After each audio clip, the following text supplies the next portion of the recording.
Own nothing, and you will be happy. Pay a fee for access. However, if you quit paying that fee, you no longer get access to it.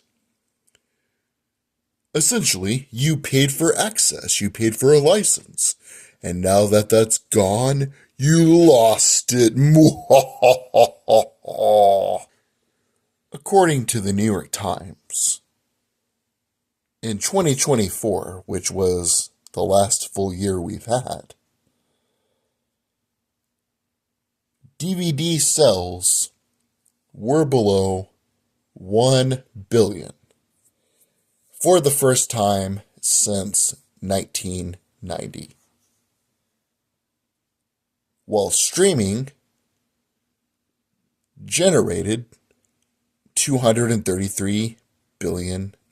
Now, let me preface. I have streaming.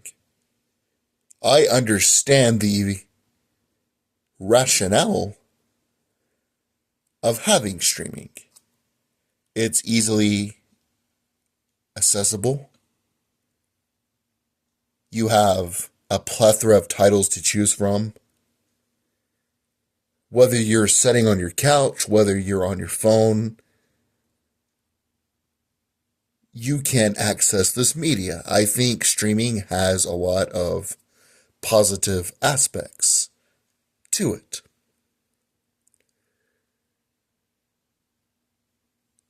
Also, in the gaming community, if you want to purchase a game, say that you had a few adult beverages, you're enjoying your time in your apartment, it's 3 a.m. on a Friday night, and you want to purchase a retro Crash Bandicoot game, you can purchase it, and I understand, and I do this on many occasions. The only exception I make, let me talk about films first. If I watch a movie and I think it is very impactful, entertaining, I watch it one more time. And then if I know I want to watch it again, which means 3 times or more, I decide to purchase that film, and here's why. First, what if the streaming service I use, because you have to have all of them these days, you have to type in, I have a Roku, at the top of the Roku, say I want to watch Silence of the Lambs. I have to say, is that on Paramount Plus? Is that on Disney?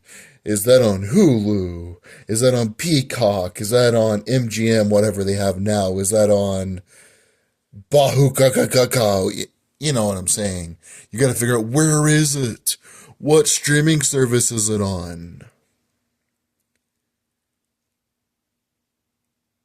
Corporations come to agreements.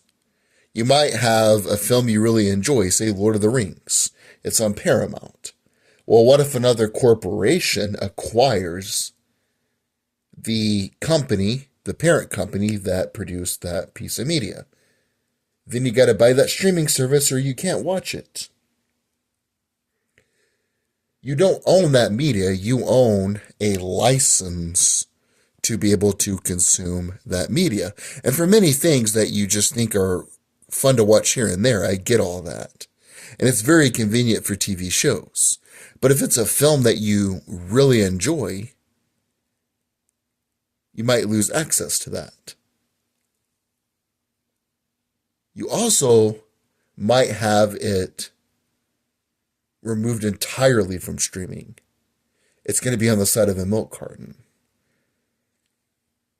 They might remove some scenes from it if they're too sensitive. They might edit things in it. If you have the pure version where you can watch it no matter what streaming service you have, you always own that. You don't have to pay a fee every month, a license every month just to access it. When it comes to video games, I'm the same way. I grew up with a Sega Genesis. Are you going to tell me in 35 years, the Sega Genesis came out in 1989, it's older than me. Are you going to tell me in 35 years you're going to know all your passwords? You're going to have all the same subscriptions. You're going to own all the digital licensing. For example, I just bought tonight Sonic 3. I own Sonic 2. Forever. I own the console.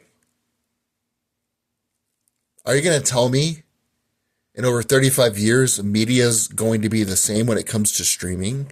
Are you going to tell me you're going to own that physical piece of media for years to come? You got to pay a fee. If you want to buy something, and again, I get it here and there, but if there's a game I really like, Sonic is probably my favorite game.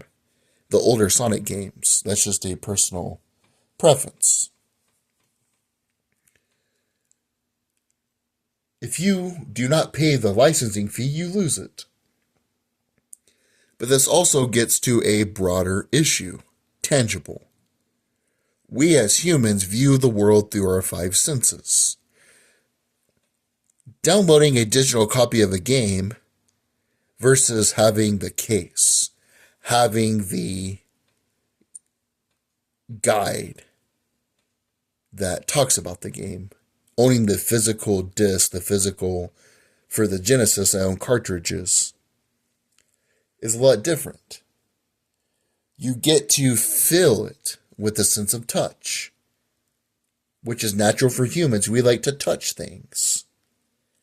You get to smell it. It has a certain smell. You get to see it physically in front of you. Now, hearing, that's completely different, but it is nice to be able to open and close a case and hear it. I know that sounds strange, but again, we enjoy hearing things and to see things. Seeing a physical DVD collection on a shelf or seeing a physical video game collection on a shelf, it's aesthetically pleasing. It is a lot more visually pleasing to the eye, let me speak correct English, than just having digital downloads. All I'm saying is there is some validity. And right now, physical media, in many cases, is plummeting precipitously.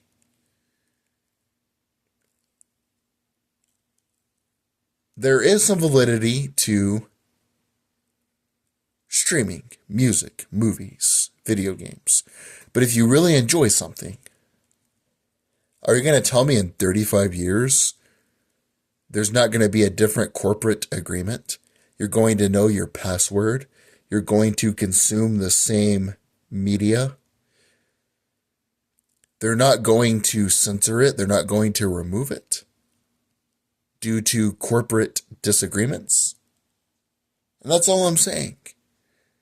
For the casual things that you like watching here and there, use streaming. I use it. But for example, the Joker film, the first one, I really enjoyed it. I watched it multiple times, then I bought the DVD. I know in the future I'm going to watch it. That way I own it. If they remove it, if they censor it, if there's a different corporate agreement, I still own that physical piece of media. I still own it in its artistic entirety, no matter what happens outside of my control. In 35 years, like the Genesis, I will still own it. There's nothing like, and this is the last point I'm going to make, because we view the world through our five senses. That's how we live. People pay for expensive meals for taste. They go to concerts for sounds. They get with partners for touch. Our five senses are very important. There's nothing like getting that Genesis, putting the physical cartridge in, touching the buttons, versus having a subscription.